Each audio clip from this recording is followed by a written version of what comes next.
Howdy. Swing and a miss, isn't it, for Jesse Marsch? This is someone's life. I'm sorry, Jesse. But it's come to an end. Leeds United have sacked Jesse Marsch, as I said, swing and a miss. And I doff my baseball cap to you. Put it on especially for this video. Not true. I sort of just come back from a walk. But Jesse Marsch has been sacked. And we're going to talk about it, okay? Because I think there's some broad points here that are really interesting. And I will put forward the person that I think will be a really, really yummy fit for a squad that is good. And if you're being kind to Jesse Marsch, there's one thing that's really, really hurt him. And I wonder if, the game's evolved and the game's moved on. We'll talk about that.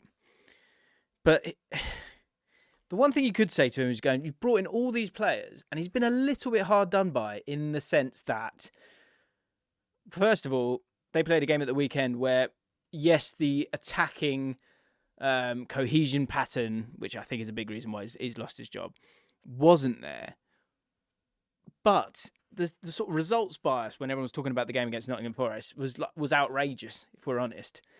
Just because Nottingham Forest, according to Steve Cooper, have had loads of games where they should have got a point but didn't get a point, that this one, you don't care about the actual performance. Jesse Marsch was right in the fact that they should have come away with something from it. And Keylor Navas was man of the match for a reason. And it was because Leeds United weren't able to take their chances. And with the players that sort of come in now, for a long period of the season, Sinisterra has been out for a good amount of time. He's just come back. Rutter as a striker is now there and can be used. Bamford is now there and can be used. Nonto is someone that they've utilised and kind of got the ball to him. Is it going to make them a little bit one-dimensional with that? And are they overall a little bit one-dimensional? Yes. But he will be looking at this and going, oh, come on, I've just got the guys together. You've invested in a lot of players to suit his system, and he's not going to be there to sort of unleash it. That said, I haven't seen a Leeds United fan who wants him there. And again, is that something that, is there a shallowness to that? I don't think so. I think actually Leeds United fans were accepting of his passion and understanding that he is like a smart guy who sort of came in and provided an element of structure, and it got them over the line last year.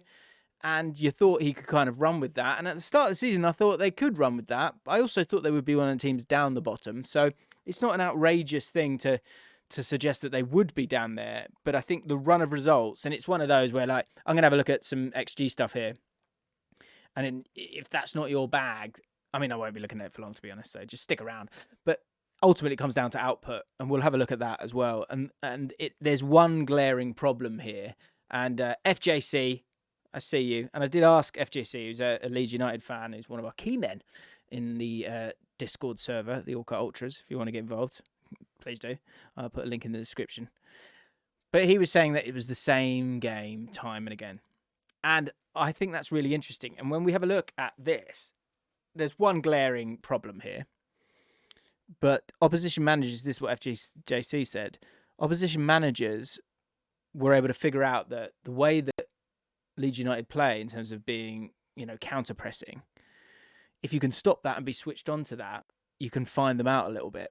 And on Match of the Day, they were talking about this as well, which is a fair point, is that pattern of play to get you out of trouble, I think it's something that a lot of people and a lot of fans that are being, I think it will be something that will come into sort of pull into focus soon.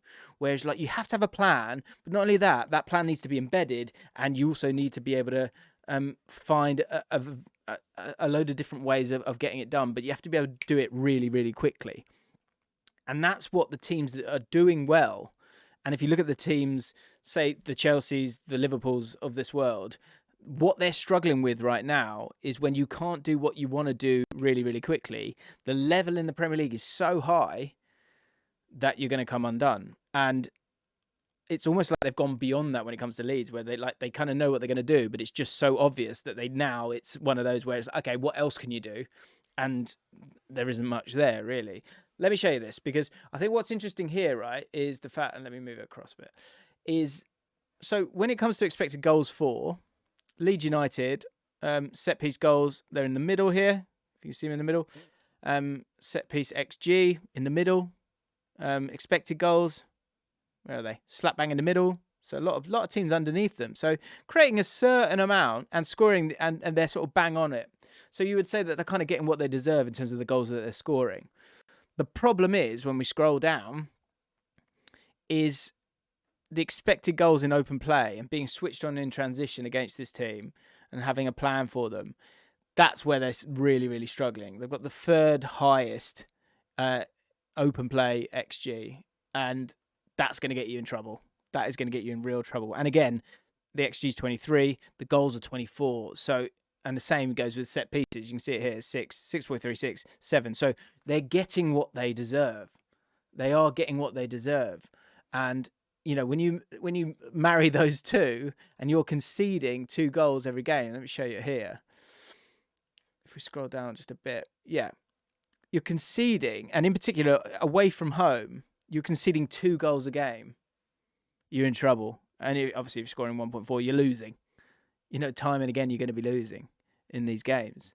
So, coming back to that initial one, if we scroll down again, this is the question I've got for Leeds United fans. Do you think that football's moved on a little bit here? And teams are so switched on. They have so much data. They have so much video, so much knowledge on teams that you have to have a Swiss Army knife of different ways to get goals. And I think that's one where, if you ever look at Man City right underneath me, you can see that maybe they're getting found out a little bit because you know what they're going to do. And as you can see it there, they're slow and intricate, and they aren't able to kind of stretch the play. But forget Man City. I actually did a video on them yesterday. I'm going to check that out. I don't really get what they're doing. Anyway, but down the other end, in terms of being fast and direct with Leeds, it's so kind of well drilled with them. It's then become one where with Bielsa, you had a year where it was working, right? But then it got found out. And then you're going to end up conceding a lot of goals because you're conceding so much space. And I think that's a real problem. And I do wonder if the game has evolved a little bit, where it's like you can't behave that way because it just almost feels a bit reckless and cavalier. And although it was fun before, it's now people know too much. And I think that's what's happened with Jesse Marsch here. It feels like, you know, teams knew too much. And so, again, going back to what FGC said you're seeing the same game time and again where you're getting undone. Is the personnel there to stay up? Absolutely. They've strengthened as well, and they have more depth as well, and they have a nice little squad there. And I think the Sinistera coming back is going to be really, really helpful. Rutter, as we've said on the channel, I think could really help them. Bamford can get better and get more opportunities. But is it one where Leeds now need to, as they look to evolve from Bielsa to Jesse Marsch and had a little bit more structure, which they did, do they need to move on once more? And I think the dangerous thing here is if you completely change it, then you could be in real trouble. And that's why there is one man for the job here. But the problem is, can you get him? Carlos Corberán. Carlos Corberán knows what Leeds United are about. He has done amazing stuff at West Brom. And if you're Carlos Corberán, I think you look at that squad and go, I think I can get a tune out of that. I think he would say that. West Brom fans are going to hate me for this. I get that. But I would understand why Leeds United would be linked with him. And I understand why they would want to go for him. I think he's obviously going to be quite cheap as well, you would imagine, coming from the Championship. And it's one of those where, for him, does he go, and I know all the Mick Beale stuff, you're going to come after me, but does he want to kind of stick with this run that he's got with West Brom? Or does he feel like that Leeds United squad is just too good an opportunity? And from Leeds United's point of view, you've got someone who understands it all, but could possibly move it forward as well. He feels like the right option because I think as much as it's a risk to get rid of Jesse Marsch and just completely change the style of play, you might have been, if you're going to completely change it, just as risky as that is, it's just as risky to stick with Jesse Marsch because at least you've got a team that gets it, or it would be the similar thing. A lot of these players you haven't actually seen in the Premier League, or some of them at least, players that can play a sort of a more balanced way of playing football. And the defensive stats is it one where, because they play that counter-pressing style, is one where they're going to go where the goals would come down? Possibly. But it would be a bit of a sea change. And in February, with the relegation battle being what it is, it's going to be pretty dangerous stuff. For Jesse Marsch now, he's had like a bit of a tap in at Salzburg, if we're honest, in that league with the money that they have. He's then gone to Leipzig, where he was a little bit unfairly treated. And this is one where I think whenever a manager gets sacked, you could have given him a bit more of a chance. But you can also understand that at this moment, February, January, everyone's getting a bit angry. And Leeds United fans had enough.